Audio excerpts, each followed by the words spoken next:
അപ്പോ ഇന്ന് നമ്മുടെ കേരളത്തിൽ ചൂട് വീണ്ടും കൂടും എന്നൊരു മുന്നറിയിപ്പാണ് എനിക്കും പറയാനുള്ളത്. അന്തരീക്ഷ ഊഷ്മാവൊക്കെ വളരെ ഉയർന്ന നിലയിലാണ്. അതുകൊണ്ട് തന്നെ പകൽ പോലെ രാത്രിയിലും കടുത്ത ചൂട് അനുഭവപ്പെടുന്ന ഒരു അവസ്ഥയാണ് നിലവിൽ.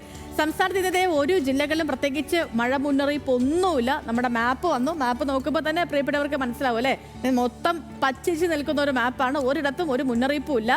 അപ്പോൾ ഈ ചില സ്ഥലങ്ങളിലൊക്കെ പക്ഷേ ഒറ്റപ്പെട്ട സ്ഥലങ്ങളിൽ ഇടിമിന്നലോട് കൂടിയ മഴയ്ക്ക് ചെറിയ സാധ്യത ഉണ്ടെന്ന് കൂടി കാലാവസ്ഥാ വകുപ്പ് അറിയിക്കുന്നുണ്ട് കേട്ടോ. അപ്പോൾ അപകട സാധ്യതയൊക്കെ ഉണ്ട്. അതുകൊണ്ട് ഇടിമിന്നൽ ജാഗ്രത നിർദ്ദേശം കൂടി നൽകുന്നുണ്ട്. അതേപോലെ ഇന്ന് കേരള, കർണാടക, ലക്ഷദ്വീപ് തീരങ്ങളിൽ മത്സ്യബന്ധനത്തിനൊന്നും വിലക്കുകളുമില്ല.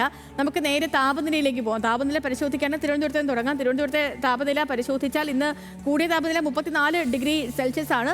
അതേപോലെ തന്നെ കുറഞ്ഞ താപനില 24 ഡിഗ്രി സെൽഷ്യസ്. കൊച്ചിയിൽ ഉയർന്ന താപനില 31 ഡിഗ്രി സെൽഷ്യസ്, കുറഞ്ഞ താപനില 26. കോഴിക്കോട്ടേക്ക് വന്നാൽ കൂടിയ താപനില 35 ഡിഗ്രി സെൽഷ്യസും കുറഞ്ഞ താപനില 26 ഡിഗ്രി സെൽഷ്യസുമാണ്. അതേപോലെ കണ്ണൂരിൽ 33 ഡിഗ്രി സെൽഷ്യസ് ആണ് കൂടിയ താപനില. അതേപോലെ 25 ഡിഗ്രി സെൽഷ്യസ് ആണ് കണ്ണൂരിലെ കുറഞ്ഞ താപനിലയെ അറിയിച്ചിട്ടുള്ളത്. അപ്പം കടുത്ത ചൂട് അനുഭവപ്പെടുന്നത് കൊണ്ട് തന്നെ എല്ലാവരും പ്രതിരോധ നിർദ്ദേശങ്ങളൊക്കെ കർശനമായും പാലിക്കാൻ ശ്രമിക്കണം കേട്ടോ. ധാരാളം വെള്ളം കുടിക്കണം, പഴങ്ങൾ കഴിക്കണം, ഭക്ഷണത്തിൽ കൂടുതൽ പഴങ്ങളൊക്കെ ഉൾപ്പെടുത്താൻ ശ്രമിക്കണം, ശരീരത്തിൽ നിർജ്ജലീകരണം ഒഴിവാക്കണമെന്ന് ആരോഗ്യ വകുപ്പ് കൂടി അറിയിക്കുന്നുണ്ട്. അപ്പോൾ എല്ലാവരും ഇക്കാര്യം ഒന്ന് ശ്രദ്ധിച്ചേക്കണം കേട്ടോ.